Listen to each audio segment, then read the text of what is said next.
Hey guys, and welcome back to Battlefront Updates and my monthly recap of Star Wars gaming and Canon news together with Alex from Star Wars Explained. In November's Star Wars gaming news, we of course have the launch of Star Wars Battlefront 2, which was interesting to say the least, because it came with a massive community backlash. And the first part was simply about the amount of time it took to unlock the heroes. This exploded within the gaming community and eventually made DICE decrease the cost of the heroes by 75%, putting them into a realistic range. But the media coverage of the game continued and reached even local news stations due to the microtransactions in the game that contained pay-to-win elements and allowed some people to spend thousands of dollars on the game. Due to this, EA actually pulled the microtransactions altogether from the game, and for the last 2 weeks you haven't been able to buy anything with real money in the game, while they are reworking the system before they put it live again.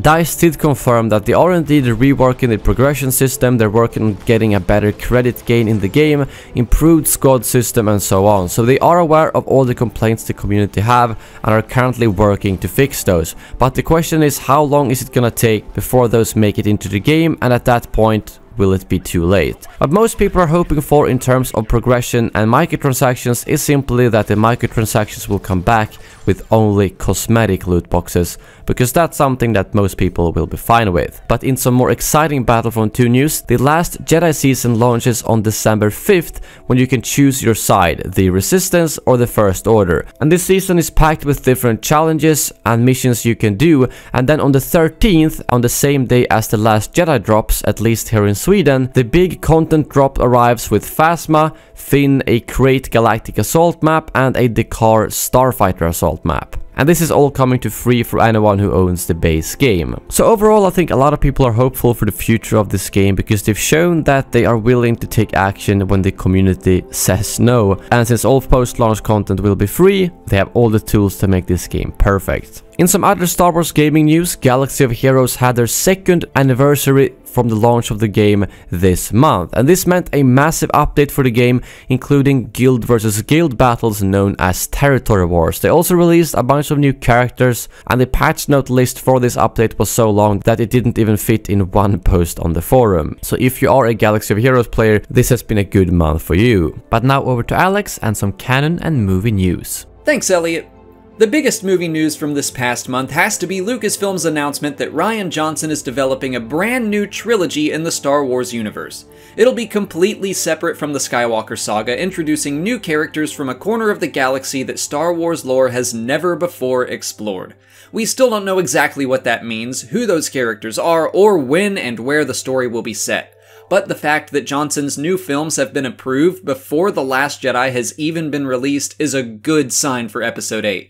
Johnson will write and direct the first of the 3 movies and will at least produce the other 2. The same day as that announcement came the news that we'll be getting a live-action TV series on the new Disney streaming service that's set to launch in 2019. Again, we don't know any details about the show's story, characters, or setting. If I had to guess, maybe they're revisiting the scripts that were done for Star Wars Underworld, but we straight up have no idea. Disney CEO Bob Iger has claimed their streaming service will be substantially cheaper than Netflix, so that's at least good news for those of us that already pay for a number of streaming services. In The Last Jedi news, we got a lot of new TV spots and images, but as we near the film's release, I'm just gonna say that and not much more. The closer we get to seeing the movie, the harder it's going to be to avoid spoilers and marketing, so I'll just say they're out there if you want to see them. But what I will cover, because I don't think it has anything to do with the plot, is that the crystal foxes from the planet Crate now have a name. They're called Vulptices when traveling in packs, but just one of them is called a Vulpex. New canon news was pretty sparse this month, but the cover for the upcoming book Thrawn Alliances was revealed. Releasing next summer, the story will feature a team-up between the Grand Admiral and Darth Vader. Thank you, Alex. If you guys are looking for more lore and movie content, make sure to head over to Alex's channel and subscribe if you aren't already. Thank you very much for watching, and as always, may the Force be with you.